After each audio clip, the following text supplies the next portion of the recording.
Mr. James Pitts. I'm actually going to do something I haven't done in a while. James who? Pitts. Okay, I'm going to do something I haven't done in a while, and that is I'm going to do a poem. I'm a spoken words artist here in the city of Detroit. Also a vocalist, an actor, a cellist. I do a lot when it comes to art. Mr. James Pitts. But there's a poem that I wrote about 14 years ago. I was studying at Temple University, and I was living in Philadelphia. I was a single mom with my second child, but it was just her and I in Philadelphia. And I was kind of like turning from being a street girl or being just kind of wilding out there to really understanding who I am as a person and what's real important, you know. About a year and a half prior to this, writing this poem, my first child was murdered by her father. And so that put me on a whole nother trek as far as what life is like, what life really means. Calvin Wilson. You know, Calvin Wilson. And I probably have a very different view than most people, because unless you go through an experience like that, it's no way to explain it, you know? So, so I do see life a lot different than most for that reason. And it's put me on a very blessed spiritual path. And so I wrote this poem kind of in the beginning of those days, right? Where I just needed to get some... Bobby Thomas. I need to just get some feelings out, get some thoughts out. So this poem is really, to me, the root. It came through me at a time where I needed to hear it. I was living in Philadelphia, working in corporate America. You know, I had the house, the car, I had a good life. I was making good money. You know what I'm saying? Everything seemed to be good, right? But I realized But that's when I realized that God is an experience. You cannot find God in a book. You can't find God in a building. God is an experience within yourself. And so this poem is kind of an expression of that for me. Okay?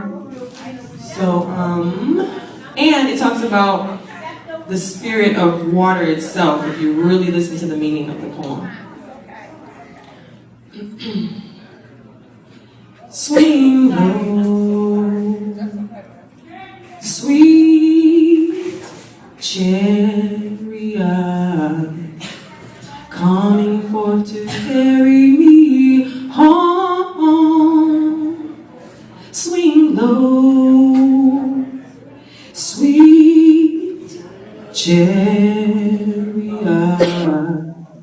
coming forth to carry me home.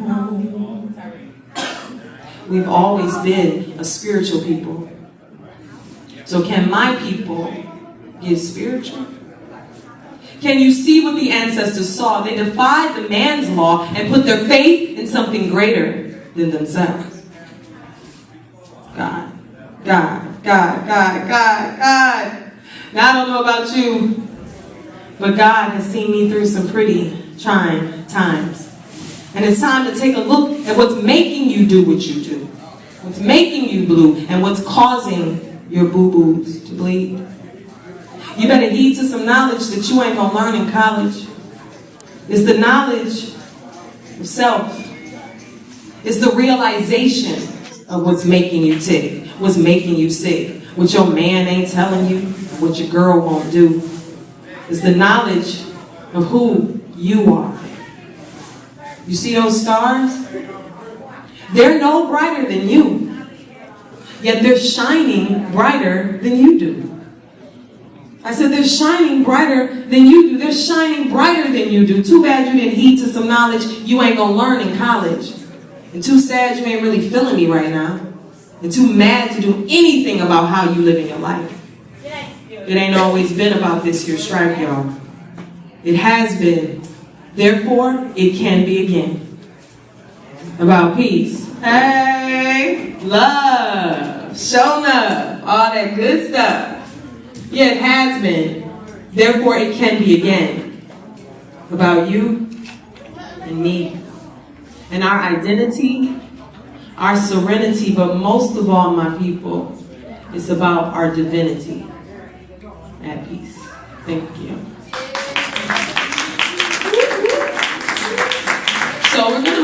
forward with today.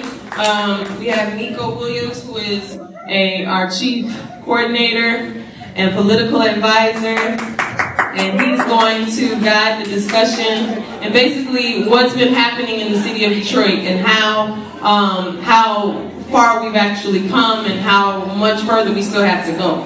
And so, D'Amico, if you can come and give that. I want to be also clear that you all also will have an opportunity to speak and to share your ideas. Thank you so much for having me. Hey. I know you guys heard from me earlier. I just want to reintroduce myself for those of you that are just joining us. My name is D'Amico Ashawn Williams. I am a lifelong Detroiter. I am 28 years old, live in the city of Detroit all my life, child of Woodward Avenue. I went to Northern High School, graduated, did a year at Wayne State University, and is getting ready to finish at Wayne County Community College with a degree in Business Administration, Associate Arts, and General Studies. Thank you. I've been in Detroit all my life. Anthony Hardwick. I've been in Detroit all my life. I also been involved in social justice activism since I was 16 years old. My first fight was fighting the